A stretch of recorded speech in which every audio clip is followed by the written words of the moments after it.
Well, good afternoon, ladies and gentlemen. I know we are all crying a river right now over our 9.1% inflation rate.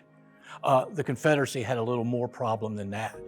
What we have here in front of us, a little game where we're showing the 1861 prices of what commodities were in the South. They're the ones here in black. And then we're going to have people, when you come in, try to guess what the price will be by the end of the war. Now, while we have that 9.1%, the Confederacy is going to have 1,400% inflation. Yes, I said 1,400. Now, in areas where you can really see it's very serious, such as in the family staple of flour for bread. Now, in the first part of the war, a barrel of flour is going to run $6, which is manageable. Confederate private in the Confederate Army there, he's going to be making $11 a month. He can afford that, can support a family here. But by the end of the war, due to the situation on the battlefield, in 1864, the Valley of Virginia is pretty much going to be taken out cleanly by a Union general who was going to come and lay all the wheat down. The price of that is going to raise up to $1,000 a barrel. What? How is that possible? How can you afford that? That's exactly what the women here in Richmond said. They're going to, in fact, have a bread riot over the fact that they cannot feed their families. Going to march on the Capitol here, have a confrontation with the mayor, who even will threaten to turn a cannon upon them. Well, they disperse, but will then go in and take what they need from the stores of Richmond. The newspapers were told, don't you print that. Likewise, areas such as shoes, which even before the war are quite expensive, $18. During the war, things such as the loss of Vicksburg in 1863, where they can no longer cross the Mississippi River into Texas.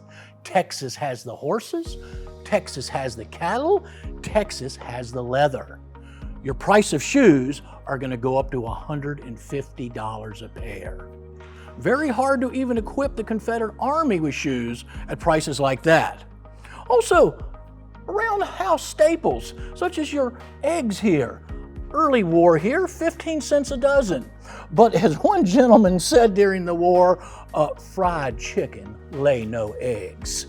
So if you're going to eat that hen, your price of the eggs are going to go up to over $4. I think you're starting to get the gist now.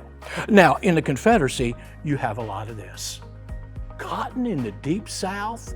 Your problem is, you don't have a lot of this. Finished cloth. This was sent away to the North and to England and then returned as a finished product. Before the war, you're only talking 75 cents a yard. By the end of the war, $35 a yard. And you're depending a lot on homemade, homespun calico cloth being made here for people to be wearing. No more of that fancy cloth coming in there whatsoever. Likewise, now, always I think coffee had been a bit of a commodity for the wealthy. A pound of coffee, the early war there, is going to be running you 35 cents a pound.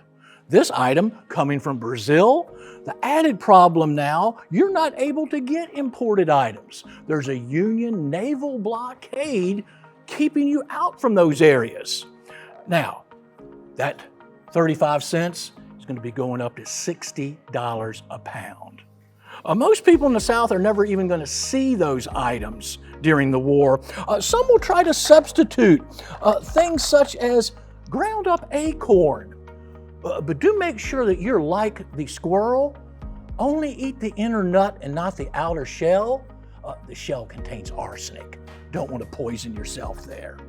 While many people wish they actually had some real molasses made with sugar, the best you're going to do is sorghum-based molasses.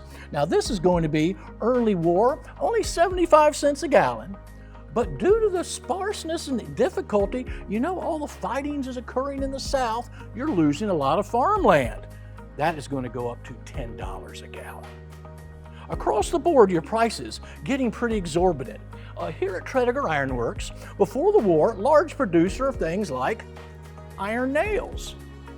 During the war, of course, Tredegar here will produce about half of all the Confederate cannon, the iron plating for the ironclad Virginia. So you're producing other things with that iron. You're forcing your price from 4 cents a pound up to 60. Good, at 60 cents, not much, but a huge increase from 4 here. So all in all, as the war goes on, it is very difficult on the home front. Often being said that while everybody thinks about the difficulty on the battlefield after 1862 for the Confederate Army, on the home front, really by 1863, they're pretty much whipped. Very difficult to get the commodities, and also the prices are absolutely out of control. So when we think about our 9.1%, and we seem to like to complain a lot about it, think about the plight of the civilians here. You can come and learn about, hey, how they try to survive here in Richmond. Special display that we have on our second floor here. Think about their plight, and all of a sudden, 9.1% doesn't seem that bad. Come by to see us, play this game with me. You'll get a good feeling for the economics of the period.